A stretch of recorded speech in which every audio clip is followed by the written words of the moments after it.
इन्द्रियाणां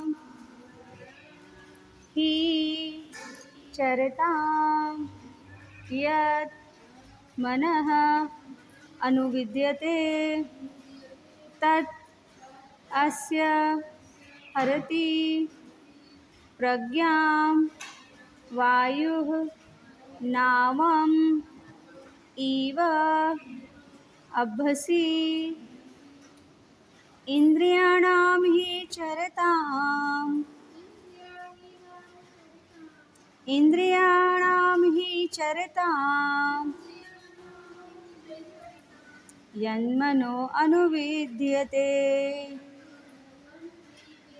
यन्मनो अनुविद्यते तदस्य हरति प्रज्ञां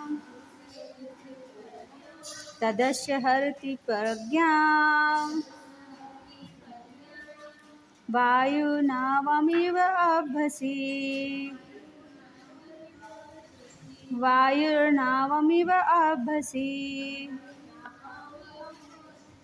इन्द्रियाणां हि चरतां यन्मनो अनुविद्यते तदस्य हरति प्रज्ञां वायुर्नावमिव अभ्यसि। बोलिए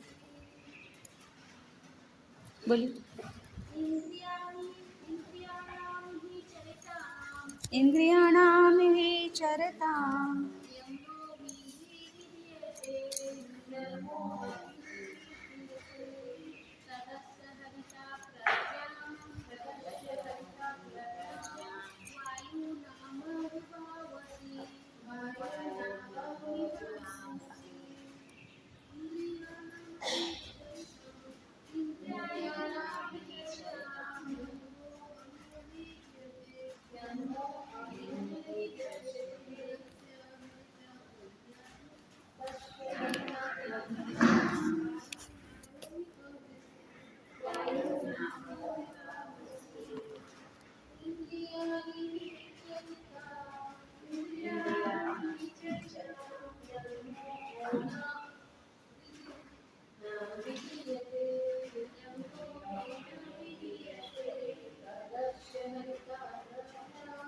तदस्य हरति प्रज्ञां वायुर्नावमिव अभ्यसि। इन्द्रियाणां हि चरतां यन्मनो अनुविद्यते तदस्य हरति प्रज्ञां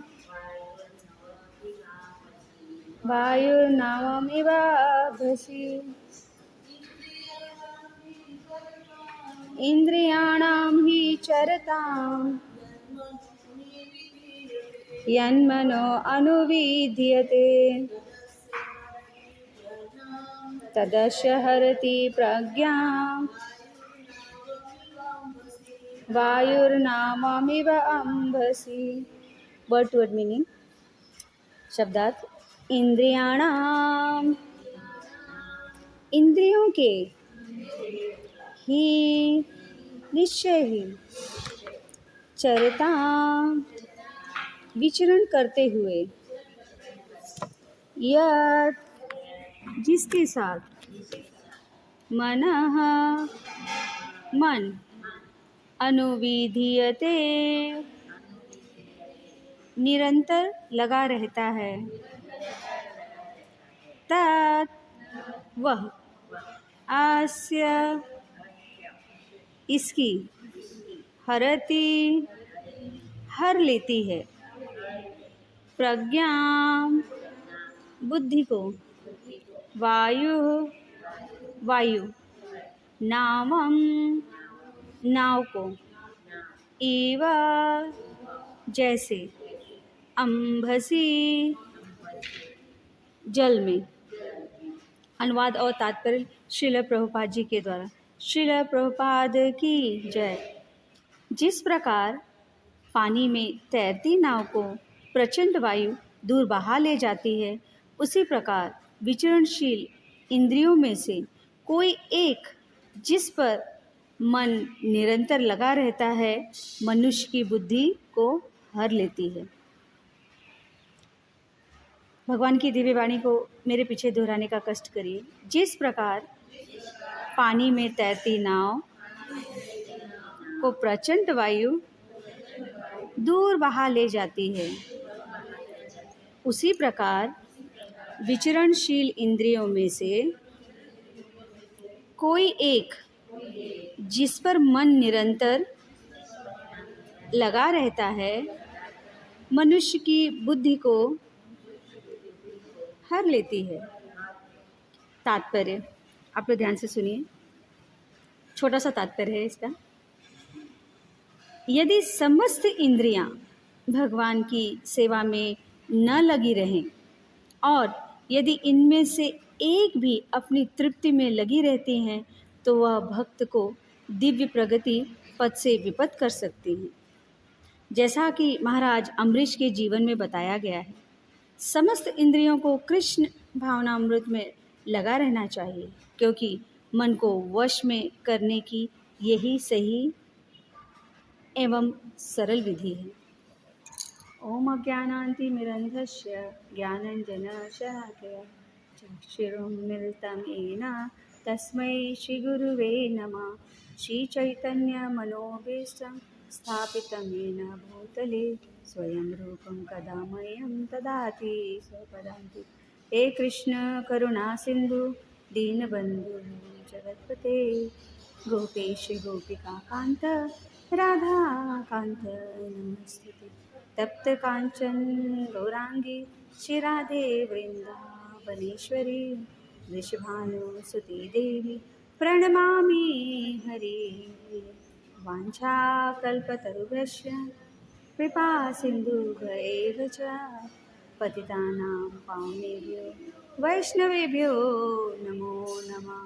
जय श्री कृष्ण चैतन्य प्रभु नित्यानंद श्री अद्वैत गदाधर श्रीवासादि गौर भक्तवृंद। हरे कृष्णा कृष्ण कृष्ण हरे हरे, हरे राम राम राम हरे हरे।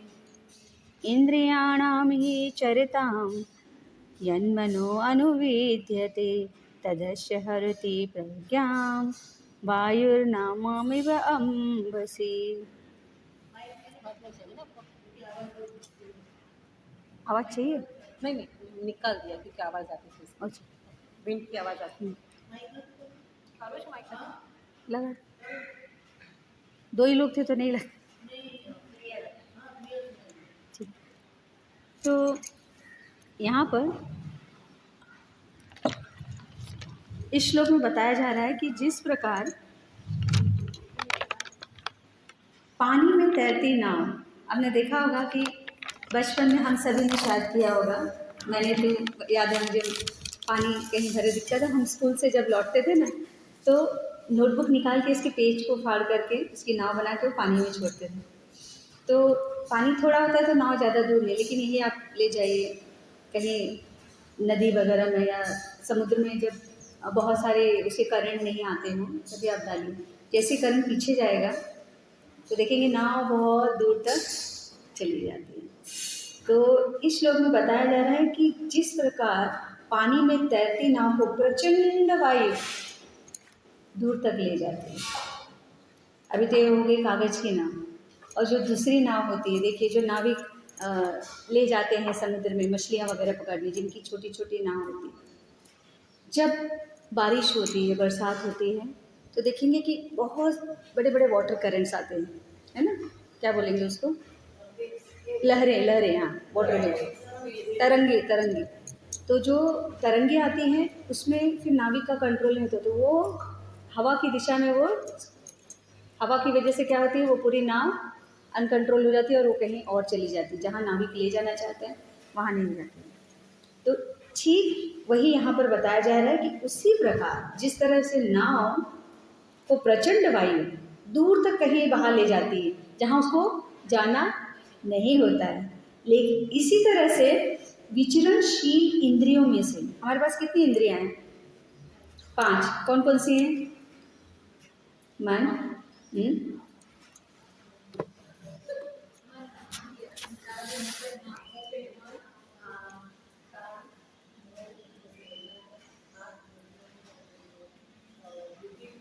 बुद्धि है।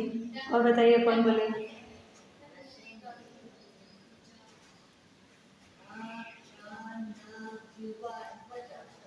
आँख, कान, नाक, जीवा। आँख क्या करते हैं? देखती है ना दृश्य को, है ना, आँख से। कान से क्या करते हैं? श्रवण करते हैं। जीभ से टक टक हम बोलते हैं, है ना, टेस्ट लेते हैं, है ना, और बोलते भी हैं बहुत अच्छे से। जब बोलते हैं तो कान सुनता है। जैसे कोई खाने की वस्तु के बारे में कोई बोले तो जीवा यूज़ करेगा ना, जिसके पास देखिए जीभ नहीं है वो इंसान बोल नहीं पाता। तो जीवा क्या करते हैं? बोलते हैं। कान क्या करता है? सुनता है। फिर आँख उसको देखने की इच्छा करता है ना। तो मन चंचल हुआ ना, देखिए ये सारे इंद्रियां काम कर रही, लेकिन चंचल कौन हुआ? मन। क्यों? क्योंकि बुद्धि का उस पर कंट्रोल नहीं। जरा आप लोग, आपके पास जिसके पास भगवत गीता है, जरा पीछे जाइए, पिक्चर देखिए। वहां पर एक रथ का पिक्चर दिया हुआ है, देख रहे हैं आप? ये वाला, ये पिक्चर देखिए, देख रहे हैं? यहाँ पे घोड़े हैं, रथ का पिक्चर दिया हुआ है ना, कि कोई सवार है, घोड़े हैं। तो उस पिक्चर को देखिए। अब मेरा प्रश्न सुनिए, जिसने पहले सुना होगा उसको पता होगा। ये जो घोड़े हैं ये किसके प्रतीक हैं? कितने घोड़े जरा काउंट करिए उन्हें? 5 घोड़े हैं। हाँ, 5 इंद्रियां। अब इसमें देखेंगे ना, घोड़े के नाक से रस्सी बंधी हुई होती है, वो लगाम कहते हैं उसे। वो लगाम किसका प्रतीक है? लगाम कौन है? क्या करें?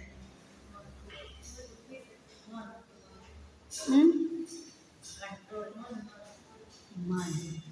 अच्छा, इंद्रियां हो गई ये घोड़े, और ये रस्सी हो गई मन।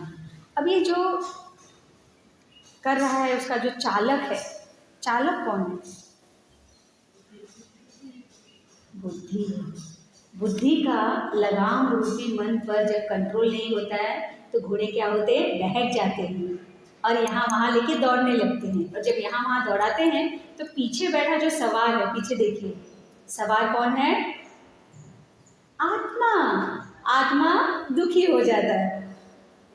इंद्रियां अनकंट्रोल हुई, मगर दुखी कौन हुआ? आत्मा। क्यों?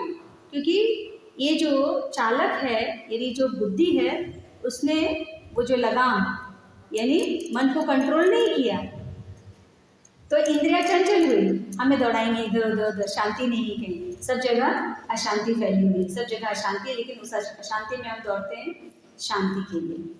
फिर हम शांति ढूंढते ढूंढते दुखी हो जाते हैं। तो दुखी कौन होता है? आत्मा दुखी होती है ना, क्योंकि इंद्रिया से उसका कंट्रोल निकल गया है।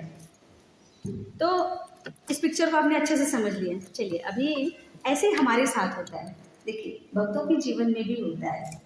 अब भक्त तो छोड़िए, भक्तों के भी जीवन में ऐसा होता है कि चैंटिंग करते करते हमारा मन भटक जाता है। भटकता है ना? कोई है जो एकदम 1 सेकेंड तो मैंने बहुत कम हो दिया, 1 मिनट 5 मिनट भी नहीं मन दौड़ा, सबका मन दौड़ता है। एक बार ऐसे हुआ, एक माता जी ना चैंटिंग कर रही थी, बहुत ध्यान से चैंटिंग कर रही थी, हरे कृष्णा कृष्णा कृष्णा हरे हरे, हरे राम राम राम हरे हरे, खूब जोर जोर से जाप कर रही थी।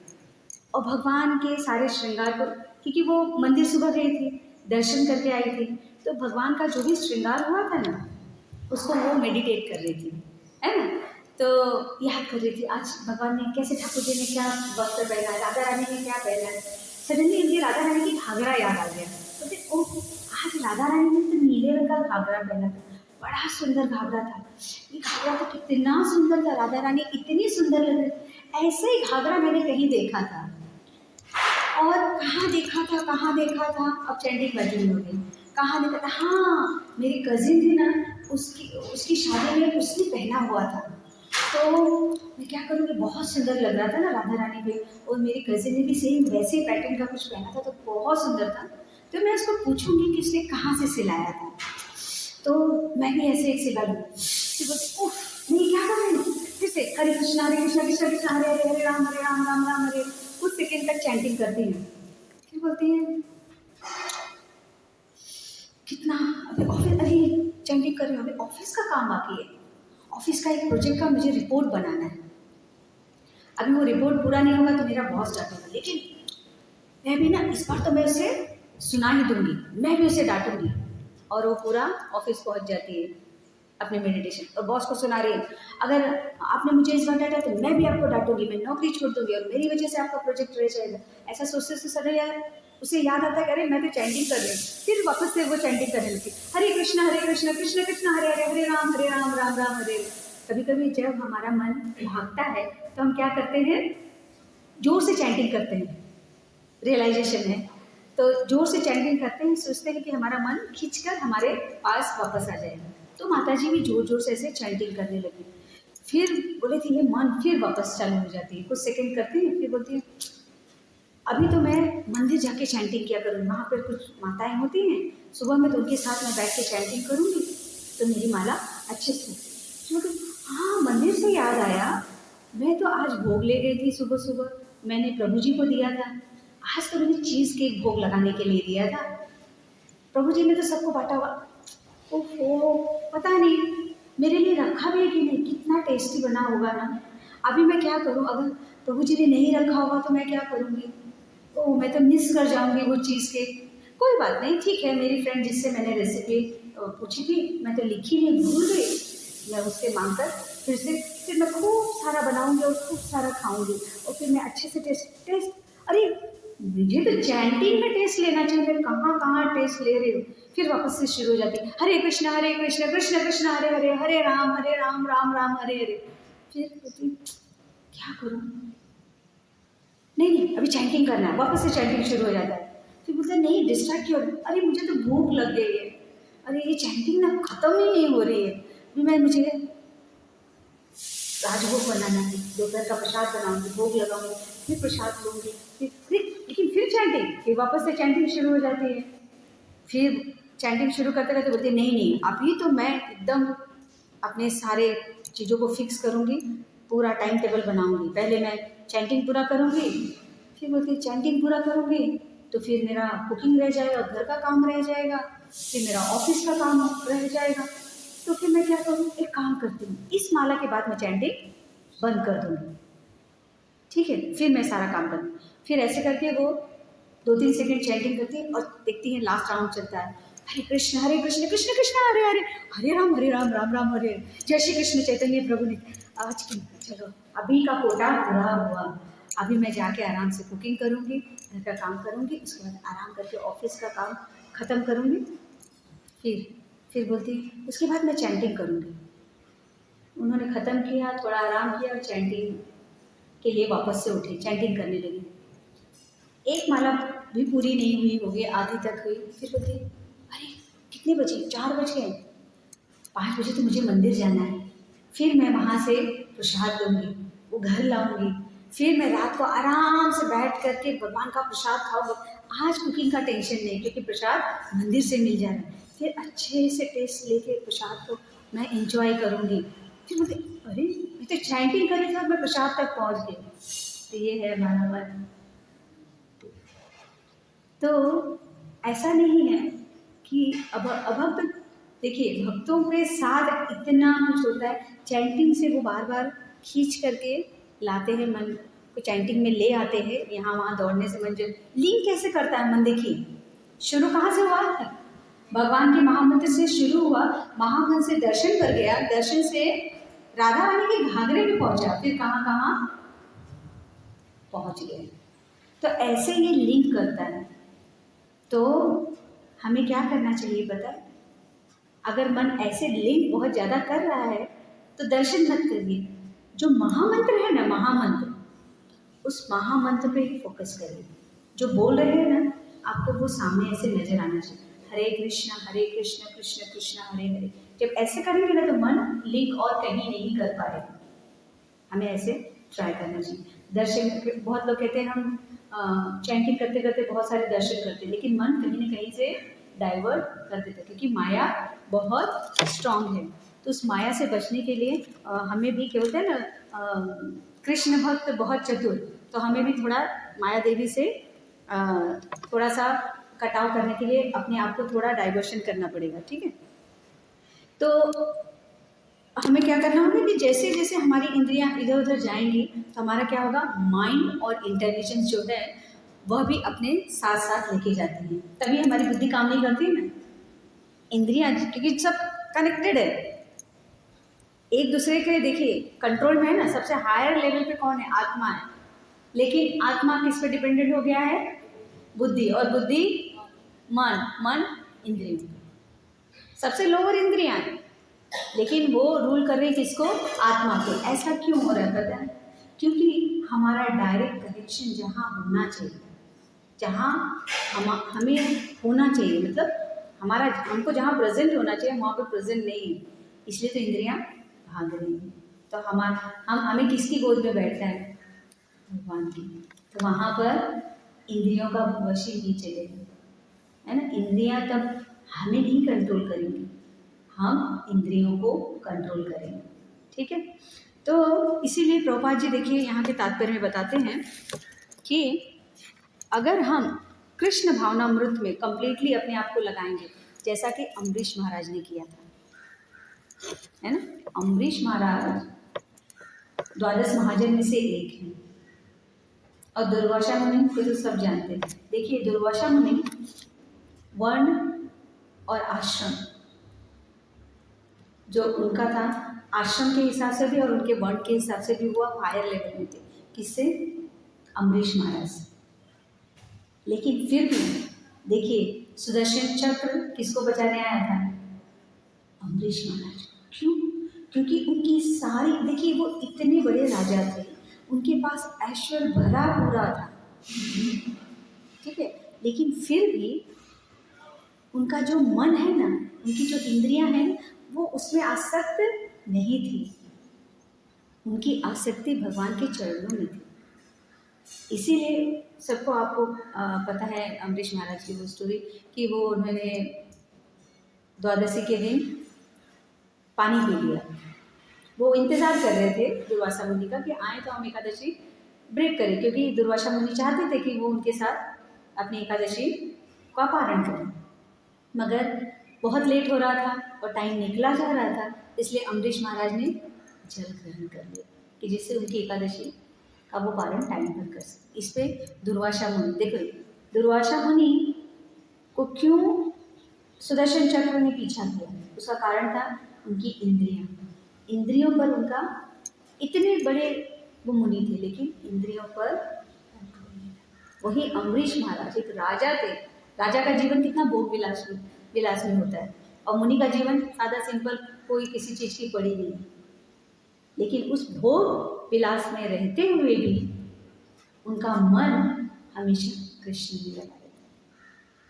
तो इसीलिए हमें क्या, अपनी इंद्रियों को सबसे पहले भगवान की सेवा और भक्ति, देखिए सेवा और भक्ति दोनों में लगाना पड़ेगा, ठीक है, तभी जाकर के हमारा जो ये जो माइंड रेस्टलेस हो जाता है, फ्रस्ट्रेशन होता है हमारा, कभी कभी कहते हैं ना कि हम बहुत माला कर रहे हैं, भक्ति कर रहे हैं, फिर भी मन अच्छा नहीं लगता है, अच्छा फील नहीं हो रहा है, या हमको बहुत फ्रस्ट्रेशन लगता है कभी कभी चीज़ों से, या हम कभी बहुत दुखी हो जाते हैं चीज़ों से। क्यों, उसका कारण यही है कि अभी भी इंद्रियों में टेस्ट लेने की इच्छा है। कौन सा टेस्ट, भौतिक चीज़ों में मन लगा हुआ है, इंद्रियां अभी भी भौतिक रस, जो भौतिक चीज़ें हैं उसमें रस लेना चाहती हैं, इसीलिए हमारा भक्ति में मन नहीं लगता है, चैंटिंग में मन नहीं लगता है, और भक्तों में मन नहीं लगता है। इसलिए भक्तों में त्रुटियां नज़र आनी शुरू हो जाती हैं, जैसे हमारी चैंटिंग नीचे गिरने लगती है, भक्तों से भी वाद विवाद होने लगता है, और सब में हम देव दोष देखना शुरू कर देते हैं, ठीक है। तो ये क्या है ना, जो भक्ति है ना, ये एक दिन का, बोलते हैं ना एक दिन का कोर्स कर लो, ऐसा नहीं है, या एक दिन बैठे आपने बहुत मोटिवेशनल कुछ सुन लिया और आप बहुत ये हो गए। नहीं, भक्ति ऐसे नहीं है। भक्ति है ना, एक प्रोसेस है, लाइफ टाइम कोर्स बोलते हैं जिसको बोलते हैं। आपने बोलते हैं ना, आपने अपने जीवन बीमा कराते हैं ना, जीवन बीमा, तो ये भक्ति ऐसी है। भक्ति आपको लाइफ टाइम का एक आपको बीमा करवाना पड़ेगा, भगवान के पास उसका बीमा है और किसी के पास नहीं, है ना। तो हमें लाइफ टाइम उनको अपने आप को डिवोट कंप्लीट दे देना। जैसे हम कोई बीमा करा लेते हैं तो हम फ्री हो जाते हैं, चलो अभी हमको कुछ होगा तो बीमा कंपनी हमको हमारा इंश्योरेंस बोलते हैं ना, तो उसको हमारा वो सब पे कर देगी या हमारा ध्यान रखेगी। ऐसा इंश्योरेंस हमको कहाँ कराना पड़ेगा? भगवान के पास, है ना, अपनी आत्मा का, क्योंकि आत्मा उनकी है और हम क्या करते हैं, इंद्रियों के थ्रू उस आत्मा को भटका रहे हैं। बेचारा आत्मा दुखी है। आप देखेंगे वो पिक्चर में आत्मा कैसे असहाय है, ऐसे है पूरा। तो आत्मा का रियल सिचुएशन वो है, लेकिन हम क्या देखते हैं, आत्मा को बहुत सुखी दे कर रहे हैं, मगर आत्मा को हम सुखी नहीं। तो इससे क्या है ना, भक्ति को डेली रूटीन में जब हम लाएंगे तो हमारा मन धीरे धीरे धीरे भगवान के चरणों में लगेगा। कैसे? जब वो स्थिर होगा, मन कंट्रोल होगा, तभी सेंसेस जब कंट्रोल करेंगे आप तो मन भी स्थिर होगा, तब बुद्धि काम करना शुरू करेगी। जब बुद्धि काम करना शुरू करेगी तो जाके आत्मा को, जैसे देखिए स्कूल में क्या होता है, जैसे प्राइमरी स्कूल में जाओ, छोटे छोटे बच्चे होते हैं 2 साल 3 साल के, टीचर क्या करती है, उनको पोएम कोई सिखाना हो तो विथ एक्शन करेगी, ये करेगी। आज एक पोएम सिखा दिया तो नेक्स्ट डे वो दूसरा पोएम नहीं सिखाती है, नेक्स्ट डे फिर से वो रिपीट करती है। ऐसे वो कुछ दिन तक पोएम को रिपीट करेगी विथ एक्शन, विथ चीज़ों को वो दिखा के, है ना, तो जिससे बच्चे को याद रहे वो चीज़ों को। तो वो क्यों प्रोसेस में लाया, उसने डेली रूटीन में किया तो जाके वो बच्चे को वो पोएम याद रहेगी। तो ऐसे ही जब हम भक्ति को डेली रूटीन में लाएंगे, एवरीडे प्रैक्टिस करेंगे, एवरीडे माला करेंगे, एवरीडे हम सुनेंगे भगवद गीता, भागवतम, जो भी हमसे बन पड़ता है हम सुनेंगे, है ना। और मेन चीज भक्तों का संग। भक्ति ये ऐसी वस्तु नहीं है कि आप घर में अकेले बैठ के करो। भक्ति बोलते हैं ना, भक्ति उपजे भक्त संग, उसका जो बोलते हैं ना खाद, फर्टिलाइजर है। हाँ, फर्टिलाइजर जो है ना वो भक्त है। तो वो कोई भी पौधे को अगर अच्छा ग्रोथ देना है या अच्छी उपजाऊ अगर उसकी ज़मीन नहीं है तो फर्टिलाइज़र डालना पड़ता है। और ऑलरेडी तो हमारी तो बैरन है, पूरी बंजर ज़मीन है भक्ति का, जो जहाँ है सीड भरा हुआ है लेकिन सब बंजर है। पहले तो उसको अच्छे से खुदाई करो, अच्छी बारिश चाहिए, अच्छा पानी चाहिए, फिर उसमें आपको फर्टिलाइज़र भी डालना। ये सारा काम कौन करते हैं? भक्त। इसलिए हमें भक्तों के एसोसिएशन में रह करके भक्ति को आगे बढ़ाना पड़ेगा। ठीक है, तो हमें क्या करना होगा कि अपनी इंद्रियों को हर दिन कृष्ण की सेवा में लगाना होगा, तब कहीं जाकर मन, बुद्धि और आत्मा सुरक्षित रह पाएंगे। जैसे कि चैप्टर 6 में चैप्टर 6 श्लोक, हाँ, चैप्टर 6 श्लोक 34 में अर्जुन देखिए क्या कहते हैं, चंचलं हि मनः कृष्ण प्रमाथि बलवदृढं तस्याहं निग्रहं मन्ये वायोरिव दुष्कृतम्। यहाँ पर कहते हैं अर्जुन, हे कृष्ण, चूंकि मन चंचल, अस्थिर, उच्छृंखल, हठीला तथा अत्यंत बलवान, देखिए अत्यंत बलवान, बलवान नहीं कहा है, अत्यंत बलवान, अतः मुझे इसे वश में करना वायु को वश में करने से भी अधिक कठिन लगता है। सोचिए, अर्जुन कहते हैं, मतलब उनके हिसाब से वो वायु को कंट्रोल कर सकते हैं मगर मन को नहीं। तो मन को कंट्रोल करने का एक ही रास्ता और एक ही सबसे सस्ता रूल है, क्या करना है? Practice but with a detachment. Material world में रहना है, भक्ति भी करनी है, और मटेरियल वर्ल्ड की सारी प्रॉब्लम्स, जो भी चीज़ें हैं, जो भी हम फेस कर रहे हैं उसके साथ रहना है। तो क्या करना है? फैमिली के साथ भी रहना है, लेकिन विद डिटैचमेंट। और प्रैक्टिस क्या करनी है? भक्ति की। तो ये रूल है, अगर भक्ति को लॉन्ग टर्म तक रखना है, आपको उसको भगवान के पास उसका इंश्योरेंस कराया है, या फिर बैंक में आपने एफडी डाला है भक्ति का, तो दो सबसे मेन रूल फॉलो करने पड़ेंगे आपको। उसको क्या करना होगा, प्रैक्टिस करनी होगी विथ डिटैचमेंट। भक्ति से डिटैचमेंट नहीं, मटेरियल वर्ल्ड से डिटैचमेंट। मटेरियल वर्ल्ड में रहते हुए उससे डिटैच रहना होगा, उसमें आसक्ति नहीं रखनी है।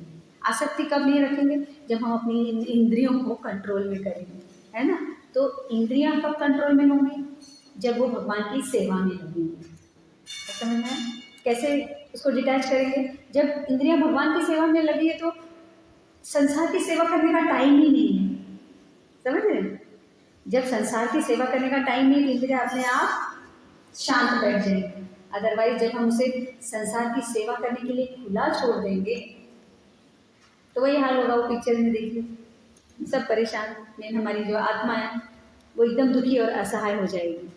ठीक है, तो जिसको हायर टेस्ट एक बार मिल जाता है ना, वो लोअर टेस्ट में नहीं जाता है। मेन चीज है पहले हायर टेस्ट पता तो चले, है ना। तो हायर टेस्ट और लोअर टेस्ट क्या, पहले ये जानना होगा। किसी को पता है हायर टेस्ट और लोअर टेस्ट? माता जी बोलिए।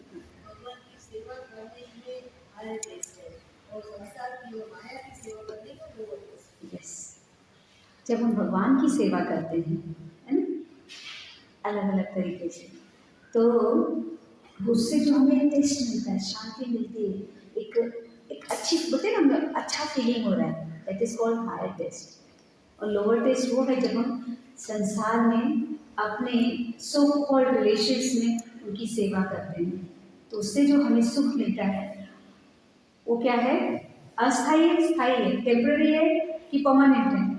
संसार वाला टेम्पररी है, तो टेस्ट भी टेम्पररी है ना, थोड़ा मिला कर करता है। लेकिन भगवान की सेवा जब हम करते हैं, भक्ति करते हैं, तो वो टेस्ट परमानेंट होता है। वो कभी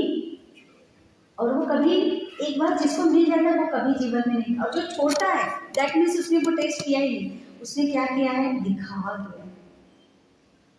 ऐसा एक बार प्रभुपाद जी से एक शिष्य ने पूछा, उनके ग्रुप में से कोई छोड़कर चला गया था, तो उसने बोला, Prabhupada ji, that person lived the Krishna consciousness. तो प्रभुपाद जी ने बोला, he was never in Krishna consciousness, वो कभी था ही नहीं।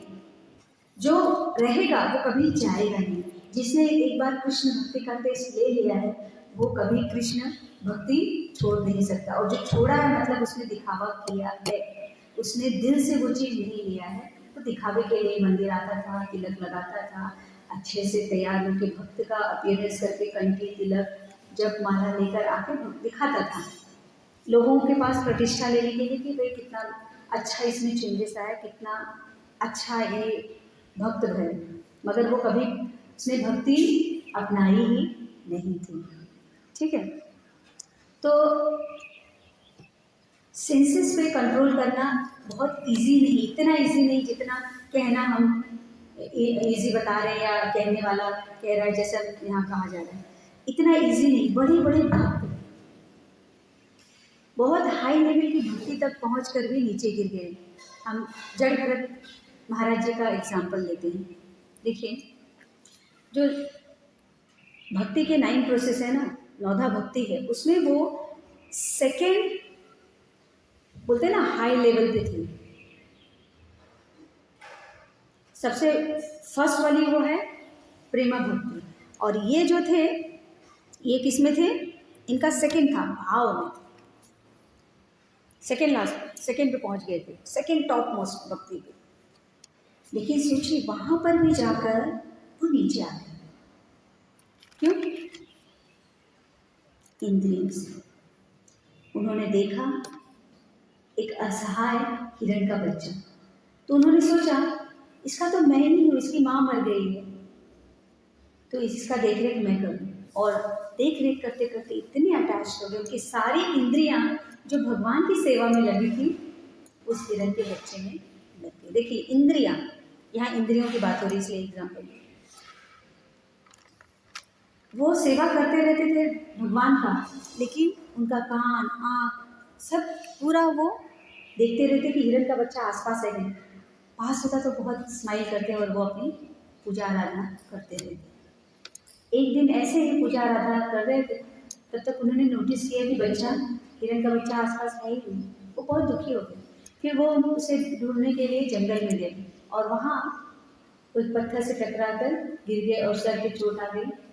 और उस हिरण के बच्चे का ध्यान करते करते कि वो कहाँ होगा, उन्होंने शरीर त्याग दिया और फिर अगला जन्म जो मिला वो था हिरण का।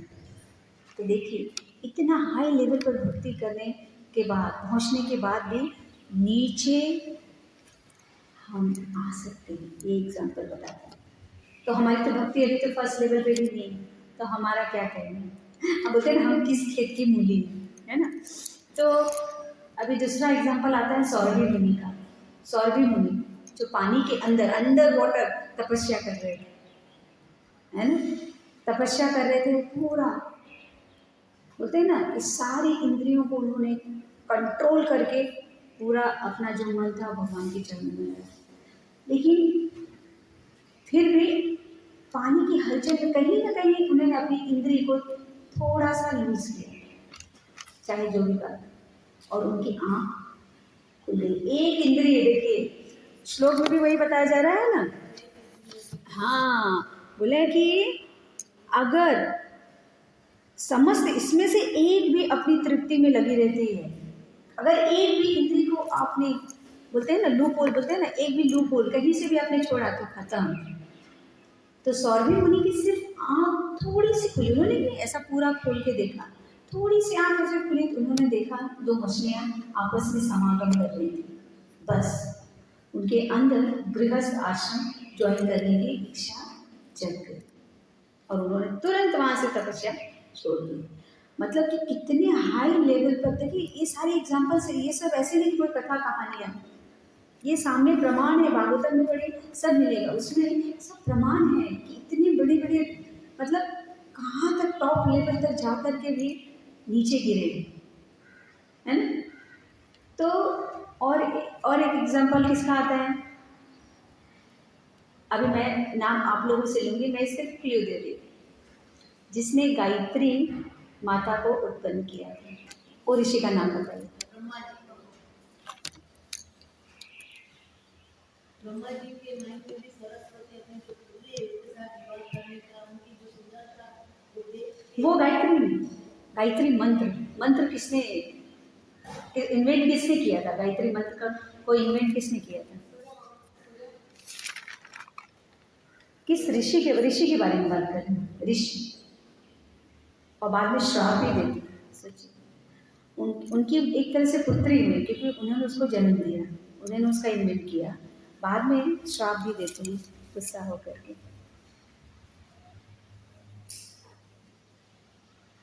चलिए दूसरा क्लू देते हो। राम लक्ष्मण को लेकर वो उनके पिता के पास से वो राम लक्ष्मण को लेकर आए थे, बाद में ताड़का को मरवाते हैं अपना यज्ञ पूरा करने के लिए।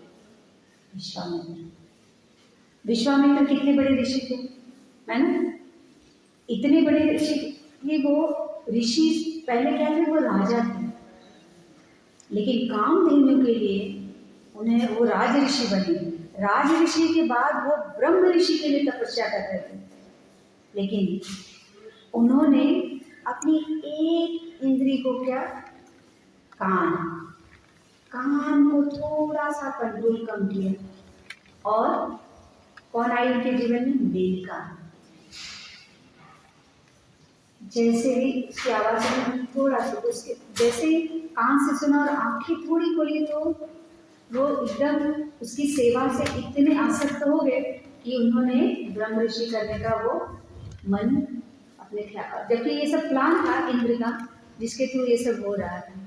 लेकिन देखिए इतने सारे एग्जाम्पल हैं कि जब हमने इंद्रियों पर कंट्रोल नहीं किया तो मन कैसे बहका, और मन बहका तो बुद्धि का कंट्रोल ही नहीं रहा, फिर आत्मा को दुखी होना पड़ा, अपने टारगेट से हटना पड़ा। जैसे कि एग्जाम्पल दिया गया है नाव का, जाना कहीं नहीं रहता है लेकिन उसे हवा उड़ाकर कहीं और ले जाती है। तो इसीलिए हमें क्या करना होगा, देखिए हमारी प्रवृत्ति होती है, टेंडेंसी होती है, मनुष्य की एक पर्टिकुलर टेंडेंसी होती है, कुछ उसे जानते हैं कुछ नहीं जानते हैं, है ना। उसमें से क्या होता है, काम, क्रोध, मद, लोभ, है ना, मत्सर, ये सारी चीजें हैं। इन पर हमें क्या करना होगा, कंट्रोल करना होगा। तो ये हमें, लेकिन हम सोचते हैं हर मनुष्य ये समझता है कि वह बहुत अच्छा है, दूसरों के प्रति दयालु है, लेकिन जैसे ही उसके सामने कोई सिचुएशन आ जाए तब उसका दयालुपन, उसका क्रोध, उसका ईर्ष्या भाव, उसका लोभ, है ना, सब कुछ बाहर आ जाए। लेकिन जो भक्त है अपने इस प्रवृत्ति को समझता है और उस पर वर्क करने की कोशिश करता है। और जब वो अकेले ही नहीं कर सकता है, देखिए वो भी क्या करता है, भक्त की सहायता से और भगवान की कृपा से वो ऐसे करता है। और जब वो अपनी इस प्रवृत्ति को देखिए, जब तक हम ये समझेंगे नहीं कि हमारे अंदर दुर्गुण क्या है, हम कैसे इसे निकालेंगे। जब हर कोई सोचेगा कि I am perfect, I am perfect, तो उसके अंदर जो प्रॉब्लम है, जैसे कोई किसी को डायबिटीज़ है समझिए, उसने टेस्ट नहीं किया है तो उसको तो पता ही नहीं उसको डायबिटीज़ है, वो मीठा खा रहा है, उसको कोई बोलेगा भैया कि ये सारे सिम्टम देख के लगता है कि आपको डायबिटीज़ है तो आप मत खाओ मीठा, तो बोलेगा no I don't have diabetes, मुझे डायबिटीज़ का। उसको जब तक रियलाइज़ नहीं होगा, रियलाइज़ कब होगा, जब वो टेस्ट करेगा। टेस्ट करने से जब उसको रिजल्ट में पता चलेगा कि हाँ मुझे डायबिटीज़ है, तब वो सोचेगा खुद कि मुझे इस डायबिटीज़ में क्या चीज़ हेल्प करेगी, मुझे कैसे इसे ठीक करना है या कैसे इसे कंट्रोल करना है। ठीक है, कैसे इस डायबिटीज़ को हम कंट्रोल। ऐसे ही मनुष्य को जब तक अपनी प्रवृत्ति का पता नहीं होगा कि मेरे अंदर क्या दुर्गुण है, मेरी कौन सी इंद्रिया, कौन सी इंद्री, नॉट इंद्रिया, कौन सी इंद्री बहुत ज़्यादा प्रबल है, मतलब prone to listen, prone to speak, prone to taste, और है ना, तो कौन सी सबसे ज़्यादा पावरफुल है, जब हमें ये पता चल जाएगा तो हम उस पर वर्क करना शुरू करेंगे। इससे भक्त और भक्तों की सहायता से और भगवान की कृपा से। इसलिए भक्तों का बहुत, बार बार कहा जा रहा है, भक्तों का बहुत बड़ा रोल होता है। अकेले भक्ति नहीं हो सकती, है ना। अकेले हम घर पे दिया अगरबत्ती लगा देते हैं, भगवान को नमस्कार कर देते हैं, वो भक्ति नहीं है। उतना करके हम 24 घंटे भगवान को याद नहीं कर सकते। उसके लिए सततम कीर्तनम, कीर्तन क्या है, चैंटिंग। हरे कृष्णा कृष्णा कृष्णा हरे हरे, हरे राम राम राम हरे हरे। जब हम इसे प्रैक्टिस करेंगे और डेली रूटीन में लाएंगे और हमेशा इसे करते रहेंगे तो हम अपनी वीकनेस को ख़त्म कर पाएंगे। हमारी वीकनेस क्या थी, हमारी अनकंट्रोल्ड इंद्रियां, है ना। एक हमारी वीकनेस है ना कि हम अपनी इंद्रियों पर कंट्रोल नहीं कर पाते और इंद्रियां कंट्रोल में नहीं है, इसलिए मन भगवान में लग नहीं पाता। इसलिए चैंटिंग करते वक्त उस माता जी जैसा हमारा भी मन भटकते रहता है। लिंक करते हैं भगवान से और बोलते ना, जाना था जापान पहुंच गए जी, ऐसा हो जाता है हमारा। भगवान तक थे हम लोग, लेकिन हम कहीं और पहुंच जाते हैं अपनी सेंसेस की वजह से। ठीक है, तो अभी यहाँ पर देखिए, अब एक और एग्जांपल लेते हैं महाभारत से। जैसे अभी कैसे होगा, महाभारत में शुरू होने के पहले अर्जुन देखिए कितना वीक हो गया। क्षत्रिय का धर्म होता है युद्ध करना, है ना, लेकिन उसने क्या किया, मना कर दिया। कृष्ण कहा मुझे युद्ध नहीं करना है, मुझे अपने लोगों का रक्तपात नहीं करना, अपने लोगों को मैं मार के क्या सुखी रहूँगा, मुझे नहीं करना है। लेकिन भगवान ने क्या कहा, नहीं ये तुम्हारा धर्म है, तुमको युद्ध करना है, मैं तुम्हारी साथ हूँ, मैं तुम्हारी सहायता करूँगा। ठीक है, तो हमारे अंदर भी जो अनर्थास हैं, जो भी प्रॉब्लम्स हैं, उनको क्या करना है, जो भी हमारी बुरी प्रवृत्ति है या टेंडेंसी है, उसको दूर करने के लिए हमें क्या करना होगा, सेम वही फिर भक्तों का संग। और ऑफकोर्स जब हम भक्तों का संग करेंगे भगवान की कृपा बनेगी बनेगी, क्योंकि भक्त है ना, तो भगवान को बहुत प्रिय है। तो जब कोई भक्त का संग करता है तो भगवान के लिए वो भी जैसे भक्त प्रिय, वैसे जो आ रहा है उसे भगवान कहते हैं ये भी मेरा बहुत प्रिय है, ये मुझे जानना चाहता है, अपनी प्रॉब्लम को ख़त्म करना चाहता है ना, उसके अंदर जो अनर्थास है, जो दुर्गुण है ना, वो सबको कंट्रोल करना चाहता है। तो भगवान उसे हेल्प करते हैं, धीरे धीरे भगवान की हेल्प से हमारा मन उनके चरणों में लगा रहता है। लेकिन क्या करना होगा कि हमें कांस्टेंट प्रैक्टिस करते रहना है। ऐसा नहीं कि हम भक्ति के पास पहुंच गए, अपना प्रॉब्लम बोल दिया, उस दिन चैंटिंग कर लिए, फिर आ गए एक हफ्ते हमारा माला भी बाजू में है, भक्त से बात करना भी बंद है और मंदिर आना भी बंद है। तो वो हमें नहीं करना है। हमें क्या करना होगा कि ये जो भक्ति योगा है ना, इस भक्ति योगा को प्रैक्टिस में डेली रूटीन लाना है।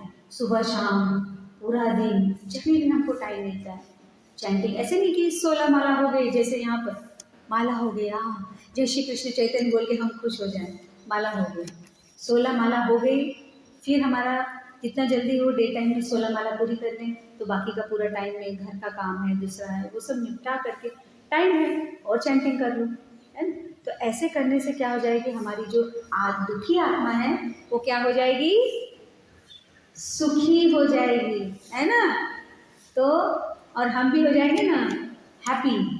बोलते हैं ना कि चैंट एंड बी हैप्पी। तो हमें चैंटिंग करना है, इसके लिए आत्मा को खुश करने के लिए। सांसारिक आदमी क्या करता है आत्मा को सुखी करने के लिए, इंद्रियों को लगाता है ना। कहाँ, संसार के भव माया जाल में। हमें भक्तों को क्या करना है, अपनी इंद्रियों को लगाना है भगवान की सेवा में, जिससे असली जो बोलते हैं ना हायर टेस्ट, जब हायर टेस्ट मिलेगा ना इंद्रियों को, तब जाके आत्मा प्रसन्न होगी और वो खुश रहेगी। और हमें भी हमारे अंदर का फ्रस्ट्रेशन, टेंशन, हम शारीरिक कितना भी दुखी रहेंगे ना, क्योंकि देखिए शरीर के जो दुख होते हैं वो हमारे कर्मों के पास कर्मों से आते हैं, लेकिन उसमें भी खुश रहा जा सकता है भगवान की भक्ति करके, वो सच्चा खुशी। ये तो तकलीफ आना जाना लगा रहता है ना, शरीर मिला है तो उसमें कुछ ना कुछ प्रॉब्लम रहेगा, क्योंकि हम दुखालय में क्यों आए हैं, ये दुखालय है, देखिए इसको दुखालय कहा जाता है। दुखालय में लोग जाएंगे तो क्या सुखी होंगे, नाम ही दुखालय है, तो सुखी, और हम सुखी होने का सोच रहे हैं तो नॉट अ पॉसिबल। तो इसीलिए क्या करना है, इस दुखालय में भी अगर सुखी किसी को होना है तो भौतिक संसार की चीज़ों से हम सुखी नहीं हो पाएंगे, हमें भगवान का शरण लेना ही होगा। हरे कृष्ण। किसी का कोई प्रश्न है? हाँ, श्रीमद् भगवद गीता की, श्रील प्रभुपाद की।